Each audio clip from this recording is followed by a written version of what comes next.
Hey, what's up, YouTube?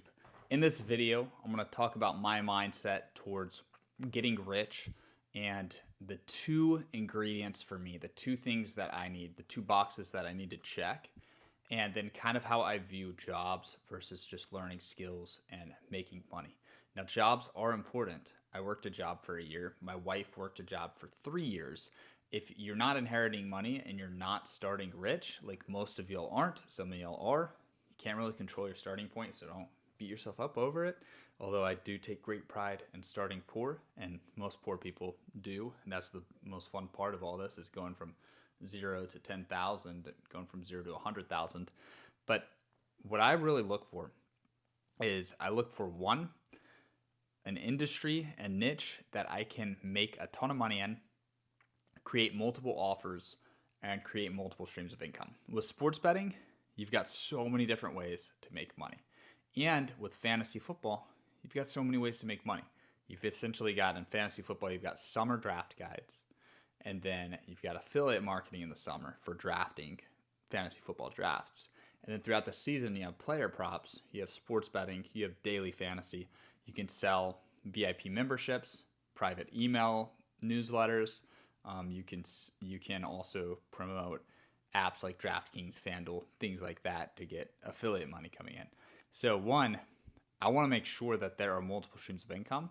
And then two, I want my number one obsession. I almost want to look at what my number one obsession is first and then see which ways I can make money off of that.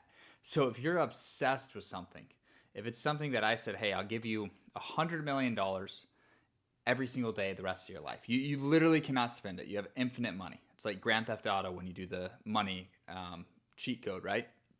You have infinite money. What would you go out and do?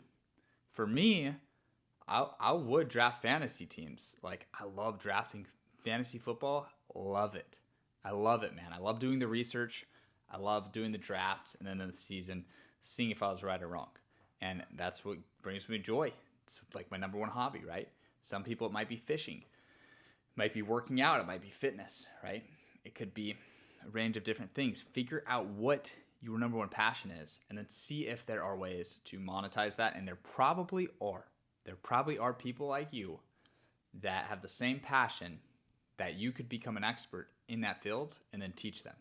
Right now, my number one goal in life is to become an expert in fantasy football and just become as sharp as I possibly can as a fantasy football player.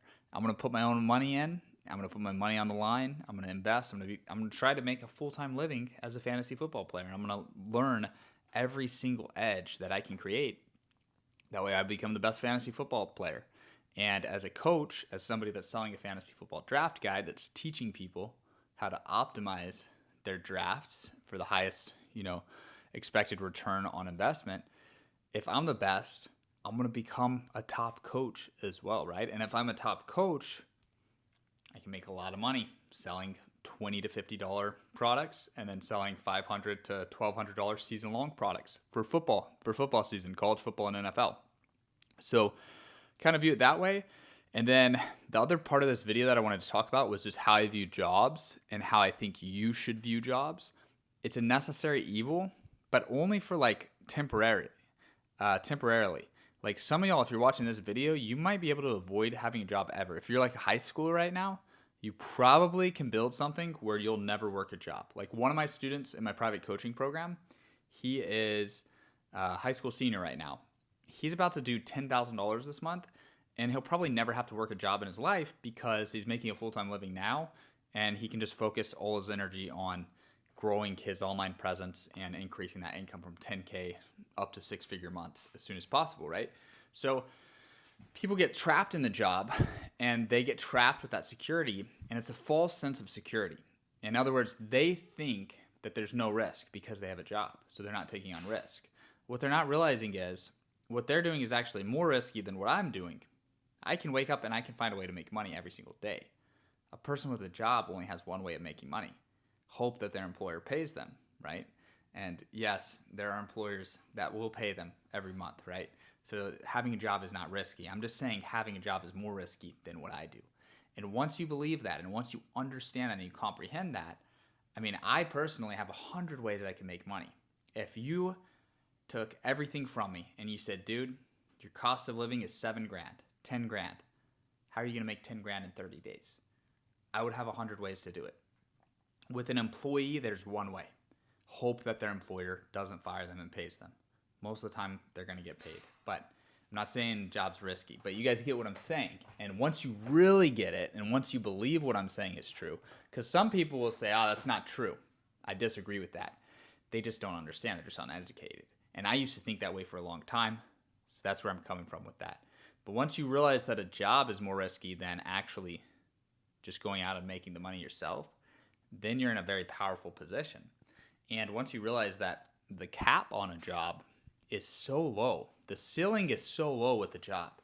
Like, if I meet somebody that has a job where they're making 350 grand, I'm like, holy cow, that's like one of the best jobs I've heard of. And when I think of people that I know that I'm friends with that have small YouTube channels, they're making that much with a small YouTube channel. So imagine what the big YouTube channels are making. And it just gets to a point where it's like, dude, if you're not chasing $1 million months, what are you even doing?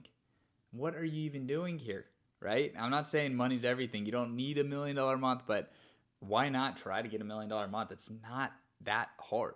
It's really not that hard once you start figuring this stuff out.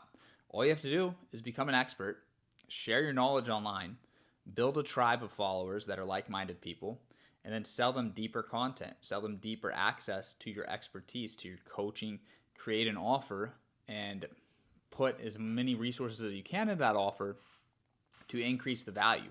If it's a $500 offer and your customers are happy, think about, hey, how could I make this a $10,000 offer and still have happy, successful customers? So that's just where my mindset's at right now. I am deep in fantasy football right now. And the reason I'm going deep in fantasy football is, one, the reason I can go deep is because I'm passionate towards it. A lot of you watching this and a lot of people that I know, they see what I'm doing and they ask for help and they want help. And they just can't do it because they cannot obsess over fantasy football to the levels I can obsess over it. They're not passionate towards it. And then not only that, but two, actually make content, actually click record, plug your mic in, talk into it, and then click upload, right? I'm doing it right now for no reason, but I'm doing it to help people, and I'm doing it to, keep my YouTube channel active, and maybe I'll watch this video in 50 years. If I'm still alive in 50 years, hopefully I am, I can rewatch this video and be like, man, that was crazy when I was 29 years old, the stuff I was doing. So, those are really the two elements that I feel like are so key to master. And it's crazy, not everyone's aware of this. So I wanted to make a YouTube video, help you become aware of it. Find something that you are obsessed with, that if you had $100 million, you could still be obsessed with. And then two, make content around it and find a way to turn it into money. Make sure it turns into money. Some of y'all have some weird interests that would be harder to turn into money. Maybe it's your third, like if you rank your top 10 obsessions, it's your third obsession. That's like, oh, that one's really easy to make money. Probably fitness, right? Most of y'all are probably into fitness. That's an easy one to turn into money.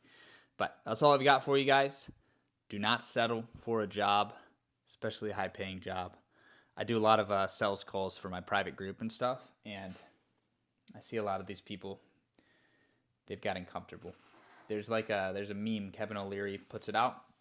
It's like a salary is, what is it, man? It's like a salary just basically ruins people. A salary makes them weak and content. And it's so true. I don't know what the saying is, but hopefully you guys know what I'm talking about. But it's kind of crazy. Like when a prospect hits me up and they're making a lot of money, I'm happy because it's like, hey, there's no pressure to get this person instant results. If we get them results 6 months from now, they'll be happy. But then I'm also like, are they going to be driven to do this? Or are they satisfied? And getting satisfied is the worst thing you can do.